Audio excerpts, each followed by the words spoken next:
स्वागत है आपका प्रोफेसर टीम की इस वीडियो में। फिर से मैं हिस्ट्री के लगभग 50 MCQs आपके लिए लेके आई हूँ, वन लाइनर, जो जैन और बौद्ध धर्म से रिलेटेड है। चैनल को सब्सक्राइब करना ना भूलें, साथ ही साथ वीडियो को लाइक और शेयर जरूर करें। तो शुरू करते हैं फ्रेंड्स। क्वेश्चन 1 है, गौतम बुद्ध का जन्म स्थान कौन था, कहाँ था? जन्म स्थान कहाँ था गौतम बुद्ध का? गौतम बुद्ध का जो जन्म हुआ था वो लुम्बिनी में हुआ था। कब हुआ था? 563 ईस्वी पूर्व हुआ था। और जो इनका बचपन का नाम था सिद्धार्थ था। और लाइट ऑफ एशिया इनकी मतलब इनकी जीवनी लिखी है लाइट ऑफ एशिया में गौतम बुद्ध की। तो क्या क्या पढ़ा हमने? गौतम बुद्ध का जो जन्म स्थान था वह कौन सा था? लुम्बिनी था। जन्म कब हुआ था इनका? 563 ईसा पूर्व में हुआ था। बचपन का नाम था इनका सिद्धार्थ। और लाइट ऑफ एशिया इनकी जीवनी की बुक है। बुद्ध के पूर्व जन्म की कहानी संकलित है। सीधा क्वेश्चन आएगा, बुद्ध के पूर्व जन्म की कहानी किस में संकलित है? तो आंसर होगा आपका जातक। गौतम बुद्ध का जन्म स्थान लुम्बिनी पढ़ चुके हैं। गौतम बुद्ध किस वंश के थे? क्वेश्चन बहुत बार आ चुका है। गौतम बुद्ध किस जन्म के थे? तो ये थे शाक्य गढ़ था एक, इसके थे गौतम बुद्ध। और जो इसके मुखिया थे, इनके पिता शुद्धोधन थे। शाक्य के जो मुखिया थे, शाक्य वंश के जो मुखिया थे वो शुद्धोधन थे। और गौतम बुद्ध किस वंश के थे? तो वो थे शाक्य वंश के। प्रथम बौद्ध समिति कहाँ हुई थी और किसके शासनकाल में हुई थी? बहुत ही इंपॉर्टेंट क्वेश्चन है फ्रेंड्स, ध्यान से सुनिए। प्रथम बौद्ध समिति कब और किसके शासनकाल में, मतलब कहाँ और किसके शासनकाल में हुई थी? ये बौद्ध समिति हुई थी राजगृह में हुई थी। और किसका शासनकाल था? अजातशत्रु का शासनकाल था। और ये कब हुई थी? तो इसका आंसर है ये 483 ईसा पूर्व हुई थी। तो कब हुई थी प्रथम बौद्ध समिति स्थान? राजगृह में हुई थी। किसके शासनकाल में हुई थी? तो अजातशत्रु के शासनकाल में हुई थी। और कब हुई थी? तो 483 ईसा पूर्व हुई थी। अब है पांचवी बौद्ध समिति किसने आयोजित की थी? जो पांचवी बौद्ध समिति थी वो हर्षवर्धन ने आयोजित की थी। और कहाँ पर आयोजित की थी? तो कन्नौज में आयोजित की थी। पांचवी बौद्ध समिति किसने आयोजित की थी? तो हर्षवर्धन ने। कहाँ की थी? तो कन्नौज में। बुद्ध का क्या अर्थ है? बुद्ध का क्या अर्थ है? कल हम लोगों ने फ्रेंड्स एक क्वेश्चन पढ़ा था कि वेद शब्द का क्या अर्थ है। वेद का अर्थ था ज्ञान। और बुद्ध का क्या अर्थ है? बुद्ध का अर्थ है ज्ञान प्राप्ति। अगला है, बौद्ध साहित्य को क्या कहते हैं? डायरेक्ट क्वेश्चन आएगा, बौद्ध साहित्य को क्या कहते हैं? तो आगम कहते हैं बौद्ध साहित्य को। बौद्ध धर्म ने किन दो वर्गों पर प्रभाव डाला? तो बौद्ध धर्म ने जो प्रभाव डाला, एक तो स्त्रियों और एक शूद्र, दो वर्गों पर प्रभाव डाला। बौद्ध धर्म ने किन वर्गों पर प्रभाव डाला? क्योंकि जो पुराना समय था उस समय में स्त्रियों और शूद्र एक ही कैटेगरी में रखे जाते थे। स्त्रियों को भी ज्यादा अधिकार नहीं थे और शूद्रों को भी ज्यादा अधिकार नहीं थे। इसलिए बौद्ध धर्म में किन दो वर्गों पर प्रभाव डाला है? तो स्त्रियों व शूद्र पर प्रभाव डाला है। बुद्ध का प्रथम प्रवचन कहाँ हुआ था? बुद्ध का जो प्रथम प्रवचन हुआ था वो हुआ था सारनाथ। सारनाथ है कहाँ? ऋषिपत्तनम। सारनाथ बोले या ऋषिपत्तनम हो ऑप्शन में, तो दोनों सही होंगे।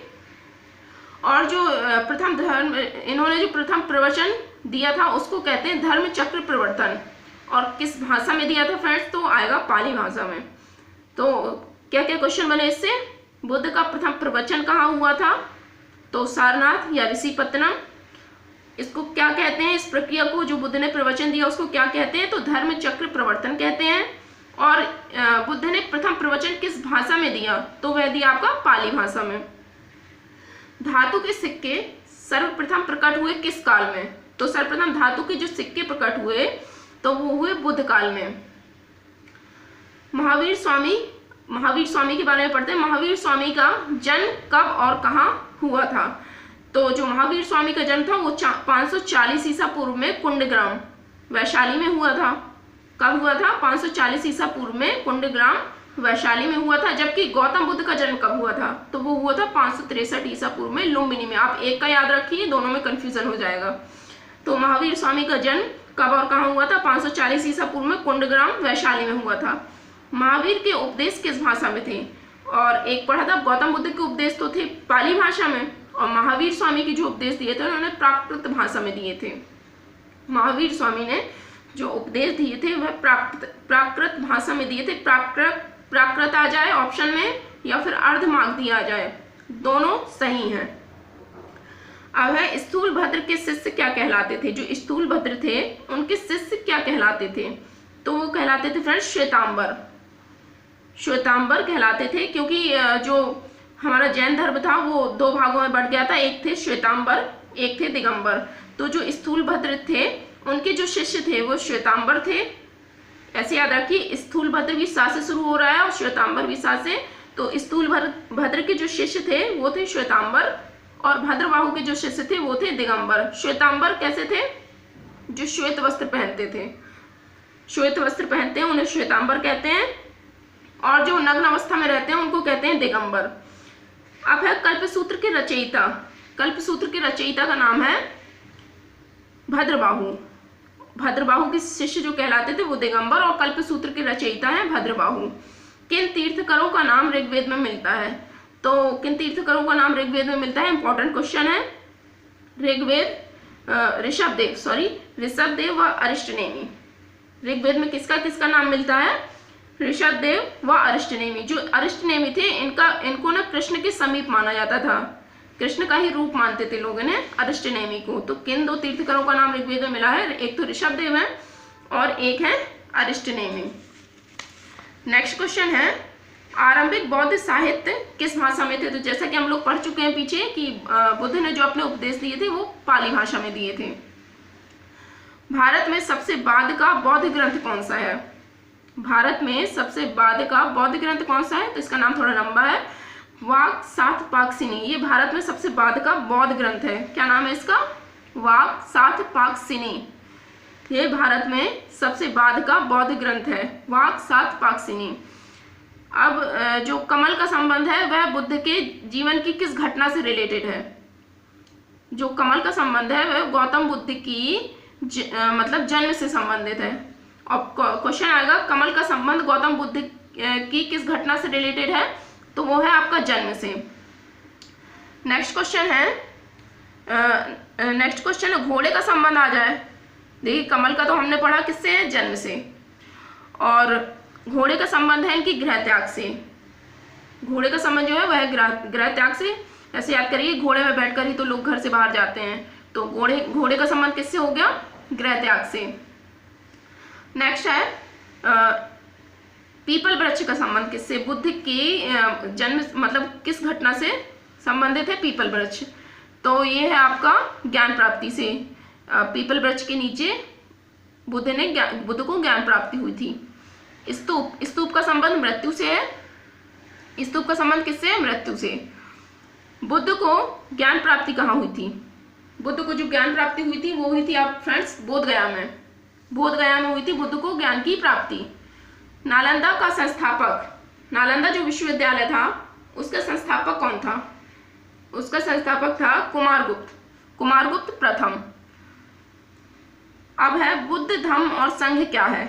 बुद्ध धम्म और संघ क्या है, ये फ्रेंड्स हैं बौद्ध धर्म के त्रिरत्न। या क्वेश्चन ऐसे भी आएगा कि बौद्ध मतलब त्रिरत्न किस धर्म से संबंधित है। त्रिरत्न जो है किस धर्म से संबंधित है, तो बौद्ध धर्म से संबंधित है त्रिरत्न में क्या क्या आता है, बुद्ध धम्म और संघ। इच्छा सब कष्टों का कारण है, यह कथन किस धर्म से संबंधित है। इच्छा सब कष्टों का कारण है, यह कथन जो है वह बौद्ध धर्म से संबंधित है। बुद्ध की मृत्यु किस वर्ष हुई थी, बुद्ध की जो मृत्यु हुई थी वो किस वर्ष हुई थी, तो 483 ईसा पूर्व में हुई थी। 483 ईसा पूर्व में हुई थी और 80 वर्ष के थे ये, और कुशीनगर में इनकी मृत्यु हुई थी। कहाँ पर मृत्यु हुई थी गौतम बुद्ध की, तो कुशीनगर में। अब है महाजनपदों की सूची किस में मिलती है। महाजनपदों की जो सूची है वह किस निकाय में मिलती है या कहाँ मिलती है, तो अंगुत्तर निकाय में मिलती है। कहाँ मिलती है महाजनपदों की सूची, अंगुत्तर निकाय में। महावीर कौन थे, महावीर कौन थे, तो पता होना चाहिए आपको कि महावीर जो थे वो जैनियों के 24वें तीर्थकर थे। जैनियों के 24वें तीर्थकर थे कौन, महावीर स्वामी। तो 23 में कौन थे फ्रेंड्स, 23वें तीर्थकर का नाम पार्श्वनाथ। 23वें तीर्थकर थे जो जैन धर्म के, वो थे पार्श्वनाथ।